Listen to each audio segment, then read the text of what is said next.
I'm Fahtima from Telesure. I'm an HR business partner and I'm responsible for the regions. Our head office is based in Johannesburg. We have approximately 3,300 staff, and we have regional offices in PE, East London, Durban and Cape Town, and my portfolio is then the regional offices. My team and I, we do end-to-end HR offerings, but I am appointed in an HRBP capacity.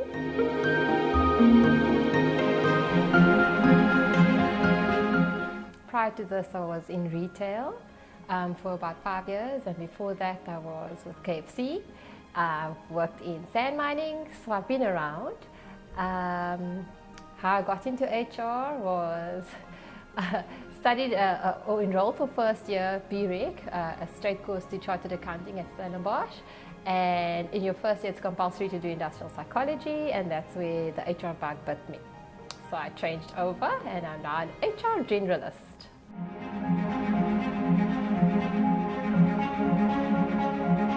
A nice thing for us at the moment is we were into a transition, a change in CEO, and our current CEO was previously a managing director for our short-term insurance arena. And he started this theme, I'm going to call it theme, of your N-word and making us top class and sort of just breaking the barriers of setting barriers. So making us unstoppable, unconventional, unusual, everything related to un. And the nice thing about it is that we've rolled out road shows across the country. He kind of started the snowball, I'm going to call it the snowball effect, where he first took his executive team through all his ideas and his intentions with regards to making Telesure unstoppable, and then he had his executive team had sessions with their general management team, and sort of it filtered all the way down, and him and his team were present in all of those tiers of I'm going to call them road shows, and he had like full-day sessions with every level of management, and then it ended with himself having like an hour and a half to 2 hour session with the staff. And a lot of the focus has changed to open communication. You should feel free to email the CEO directly, despite there being 3,200 staff, and making suggestions and having platforms for just sharing. So for us, we can literally see in the span of this 3-month period how people have shifted their focus from management level as well as staffs, changing the way they're receiving messages, because previously communication, as much as we try as much as possible, we bombard them with emails and SMSs and WhatsApp messages or Facebook and things like that. They were not open, I'm not going to say open, but they were opposed to all of this communication.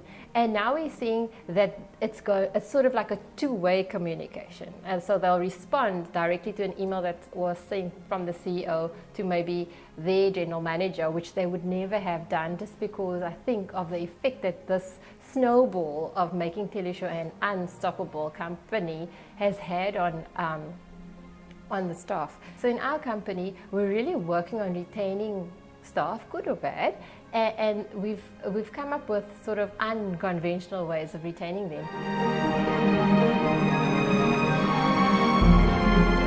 So that's what we're working on, and we have a lot of smaller things, like we have Friends in Need Fund. As opposed to having a year-end function, we invest that money into a fund where staff can nominate deserving colleagues going through a difficult time, maybe a single mom who wants to send a child to college.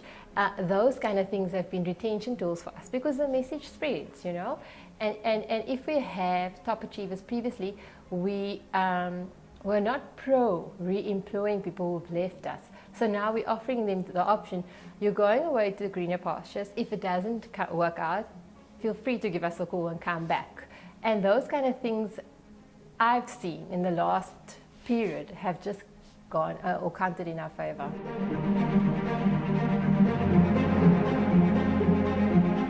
So we do have the general, it's an email address that we use. We have a platform that we previously named Phineas, where staff can make suggestions. If your suggestion is implemented, there's a monetary incentive, a monetary reward.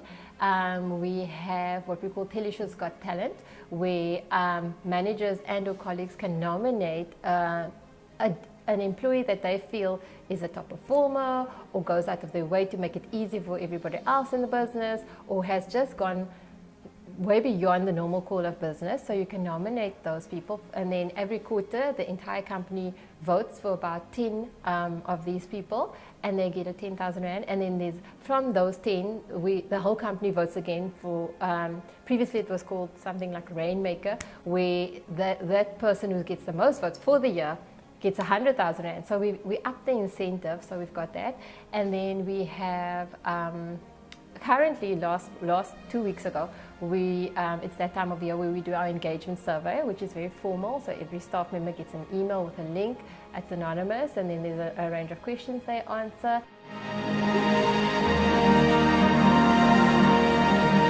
The survey's been set up in such a way that we can really zoom into a department, a region, a team, a manager. And from that we do focus groups, and then we do follow-up sessions with the focus groups. And there was one team in Cape Town in particular who 2 years ago, they had very low scores, and they are one of the departments who are on like a triple score in the 60s. And we then custom interventions to suit that department or that team. And that team is primarily made up of older males. And what the company may be valued as things that they would have seen as a benefit, or we thought staff would see as a benefit, was then not a benefit to those people.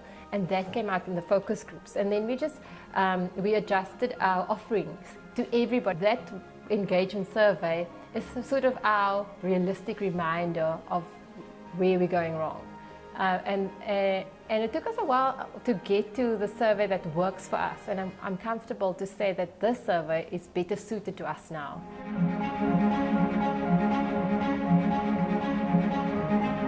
So sometimes as much as you think you're listening to the staff, you're not, because you don't understand the message.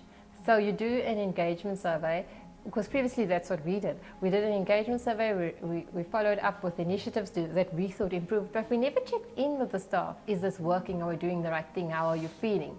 So we're also trying to focus on regularly checking in to see if we're still in the right direction. And as much as we get feedback from them as to say, this is where we're going wrong, we're trying to also, when we have focus groups or when we have sessions with the staff, we're trying to identify the problem. What is your perfect situation or your utopia? What do you think we can do to get there?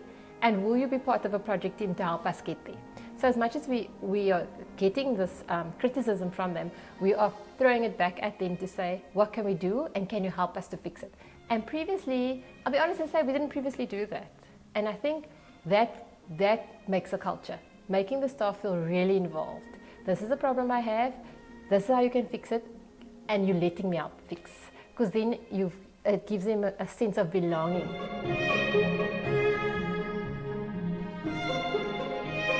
So I was lucky enough that to work in different types of HR environments, and I want to say that a self-service tool is amazing. And I'm not being paid by VIP, but I found that 3 previous companies that I've worked at have been using VIP, and luckily they've been all 3 using the bells and whistles module of VIP. And their self-service option through Sage, I'm almost wanting to say it makes my life amazing. Because we don't need to physically go and capture leave. The employee applies for leave online, the manager approves it. Only if there's discrepancies do we fix them. And previously we sometimes needed to even capture leave.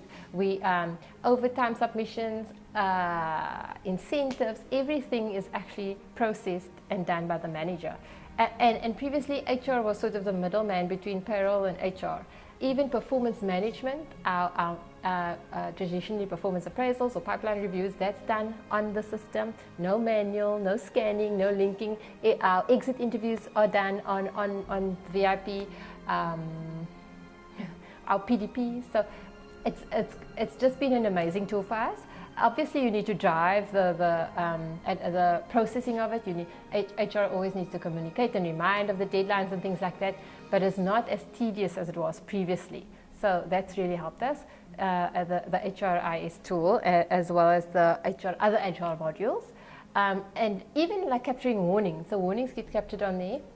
We're working towards the manager uploading the warning themselves, and then all we as HR need to do is maybe draw a report, which is clicks of the button.